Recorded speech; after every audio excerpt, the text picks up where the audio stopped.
दोस्तों अभी हाल ही में एक फिल्म आई है जिसका नाम है श्रीकांत, जो कि एक बायोग्राफिकल फिल्म है। इस फिल्म में राजकुमार राव ने श्रीकांत बोला का रोल प्ले किया है, जो कि बचपन से ही नेत्रहीन थे। सर श्रीकांत, आपने न्यूटन के बारे में तो सुना ही होगा। सर न्यूटन ने ग्रेविटी जरूर डिस्कवर की थी, पर इसका मतलब ये नहीं कि उससे पहले किसी ने एप्पल को गिरते हुए नहीं देखा होगा। पर किसी ने ग्रेविटी के बारे में नहीं सोचा सर, उसके लिए आंखें नहीं चाहिए।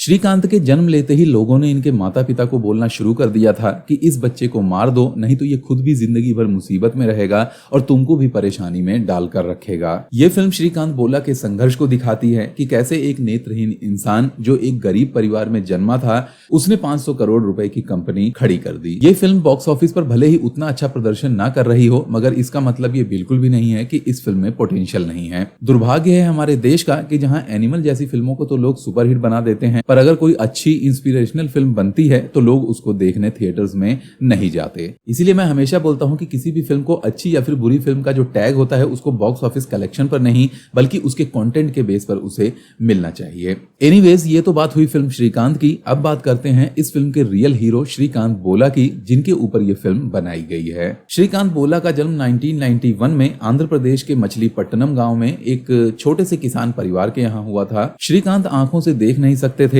जन्म से ही अंधे बच्चे को लेकर परिवार में तरह तरह की बातें होने लगी थी।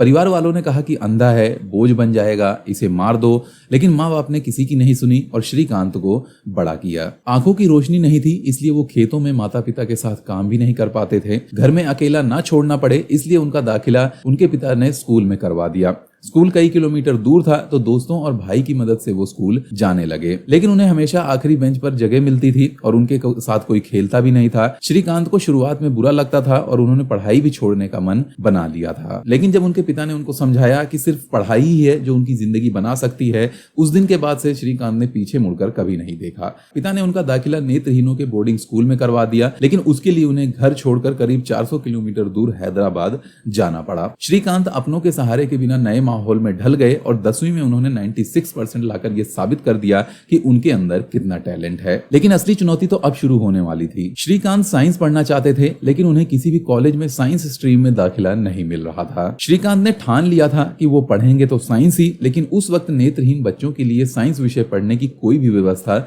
नहीं थी। श्रीकांत ने भारत के एजुकेशन सिस्टम पर ही केस कर दिया। 6 महीने केस चलने के बाद जीत श्रीकांत की हुई और साइंस पढ़ने वाले वो पहले नेत्रहीन छात्र बने।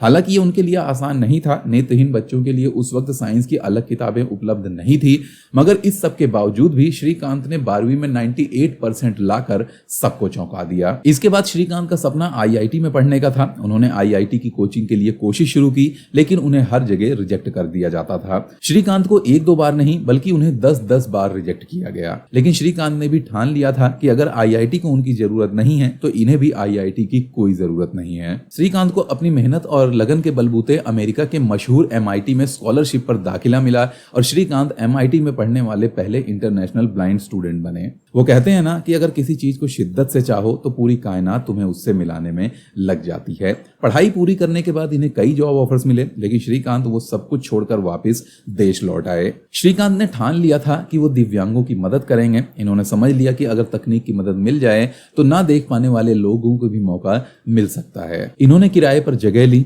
कंप्यूटर खरीदा और एक टीचर की मदद से दिव्यांगों को तकनीकी शिक्षा देना शुरू किया। शिक्षा तो दे दी, लेकिन अब इनके सामने चुनौती थी कि इन्हें नौकरी कैसे मिलेगी। श्रीकांत ने अपनी सेविंग्स के सहारे अपना एक कारोबार शुरू किया। साल 2012 में श्रीकांत ने हैदराबाद में बोलैंड इंडस्ट्रीज की शुरुआत की। यह एक ऐसी कंपनी थी जो इको फ्रेंडली उत्पाद का प्रोडक्शन करने लगी। श्रीकांत की कंपनी में टाटा समूह के चेयरमैन रहे रतन टाटा ने भी निवेश किया और इतना ही नहीं, इनका हौसला पूर्व राष्ट्रपति APJ अब्दुल कलाम ने भी बढ़ाया। आज इनकी कंपनी में काम करने वाले कर्मचारियों में 70% ऐसे कर्मचारी हैं जो दिव्यांग हैं।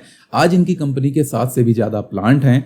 कंपनी की मार्केट वैल्यू ऑलमोस्ट 500 करोड़ के पार जा चुकी है। फोर्ब्स ने इन्हें एशिया के 30 अंडर 30 में भी शामिल किया था। और तो और साल 2021 में श्रीकांत को वर्ल्ड इकोनॉमिक फोरम के यंग ग्लोबल लीडर्स की लिस्ट में भी शामिल किया गया था। श्रीकांत कहते हैं कि आप लोगों ने अपने दिमाग में हमारे लिए एक अलग ही कहानी बना रखी है। बेचारा, गरीब, कितना बुरा हुआ इसके साथ। हमारे साथ कुछ भी बुरा नहीं हुआ और बेचारे तो हम बिल्कुल भी नहीं हैं। दोस्तों, एक छोटा सा बच्चा जिसको पैदा होते ही मार देने के बारे में सोचा जा रहा था, वही बच्चा आज इतना काबिल हो गया है कि उसके ऊपर बॉलीवुड में फिल्म बनी है। सच ही कहा है किसी ने कि तकदीर के खेल से निराश नहीं होते, जिंदगी में ऐसे कभी उदास नहीं होते, हाथों की लकीरों पर क्यों भरोसा करते हो? तकदीर तो उनकी भी होती है जिनके हाथ नहीं होते।